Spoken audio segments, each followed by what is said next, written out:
pertanyaannya, kalau diikat dengan kalimat zikir, seperti apa zikir yang diajarkan oleh Nabi SAW? Karena kita nggak bisa tebak-tebakan. Yang mengajarkan zikir itu kan Nabi. Makanya diikat perintah dari Allah, keterangan dari Nabi. Nah sekarang kita lihat bagaimana keterangan di Quran tentang zikir. Kalimat zikir itu banyak. Banyak. Salat itu bagian dari zikir. Quran surah ke-20 ayat ke-14. Innani anallahu la ilaha illa ana fa'budni wa aqimis salata lidzikri. Saya Allah, tidak ada Tuhan selain saya, kata Allah. Sembah saya. Bagaimana menyembah Allah?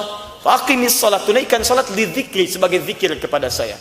Teruskan lagi, maaf, subhanallah, alhamdulillah, Allahu akbar, kalimat thayyibah itu zikir. Dari mana tahu dalilnya? Quran surah keempat ayat 103, paling kanan sebelah atas. Fa idza qadaytumus salata fadhkurullaha qiyaman wa qu'udan wa 'ala junubikum. Kalau Anda selesai menunaikan salat, perbanyak zikir pada Allah. Mau sambil berdiri silakan. Maksudnya kalau Anda buru-buru, kadang-kadang kan Anda salat di kantor, jedanya kan singkat. Begitu selesai salat, Anda mesti kembali ke kantor. Daripada Anda ngobrol tidak karuan, kenapa tidak diisi dengan zikir? Apa enggak bisa astagfirullah sambil jalan? Astagfirullah, astagfirullah, astagfirullah, subhanallah, alhamdulillah. Daripada Anda bicarakan yang tidak-tidak. Tahu nggak tadi peci imamnya? Iya, yang sedikit ya. Masya Allah. Baru salat sudah ngobrolin imamnya. Anda aja belum tentu jadi imam. Jadi apa salahnya Anda keluar baca kalimat thayyibah, subhanallah, alhamdulillah, qiyaman wa qu'udan. Kalau Anda agak santai sedikit sambil duduk, nikmati zikir kepada Allah. Lahap dengan lisan Anda, basahi lisan dan bibir Anda. Astagfirullah, astagfirullah, astagfirullah. Kalau Anda sedang tiduran pun, Ustaz saya nggak bisa duduk, bisa nggak sambil berbaring? Silakan. Wa 'ala junubikum, sambil tiduran. Masya Allah, enak nggak tiduran? Enak, saya juga. Masya Allah, silakan, nggak ada masalah. Yang penting selesai salatnya, subhanallah, alhamdulillah, Allahu akbar, astagfirullah, la haula wala quwwata illa billah. Kalimat thayyibat itu zikir. Baca Quran itu zikir, baca Quran. Karena Quran disebut zikir. Quran surah 15 ayat ke-9. Silakan cek teman-teman. Inna nahnu nazzalna dzikra wa inna lahu lahafizun. Inna nahnu nazzalna dzikra. Kami yang turunkan Al-Quran sebagai zikir. Jadi Anda ketika baca Al-Quran Anda sedang zikir.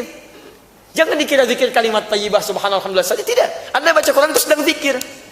Bukankah saat baca Quran Anda ingat Allah? Bahkan ada yang dibacakan Quran langsung bertambah keimanannya. Quran surah 8 ayat kedua. Innamal mu'minuna alladzina idza dzukirallahu wajilat qulubuhum. Orang beriman itu disebutkan zikir pada Allah, saya bergetar jiwanya. Wa idza tuliyat 'alaihim ayatu zadatum imana. Apalagi kalau dibacakan ayat-ayat Allah, bertambah keimanannya. Nah, menghafal Quran disebut zikir. Bahkan zikirnya 4 kali lebih hebat daripada membaca. Jadi kalau Anda bawa mushaf begini, dengan yang menghafalkan dibacakan, itu yang menghafal membaca nilainya 4 kali dibandingkan dengan yang baca biasa.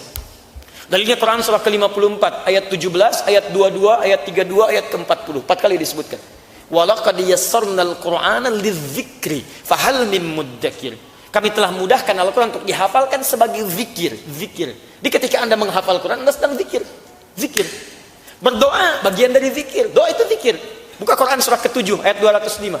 Wadhkur rabbaka fi nafsika tadarruan wa khifatan wa dunal jahri minal qaul.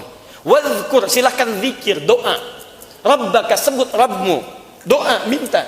Ketika kita meminta menyebut nama Allah, itu disebut sedang berzikir kepada Allah Subhanahu wa taala. Sebutkan dengan penuh kelembutan. Sebutkan dengan penuh harap, dengan penuh ketawaduan. Sebut nama Rabbmu dalam jiwamu, sebut, minta, minta, minta. Itulah zikir. Zikir bisa doa, bisa baca Al-Quran, bisa salat, bisa kalimat thayyibah dan sebagainya.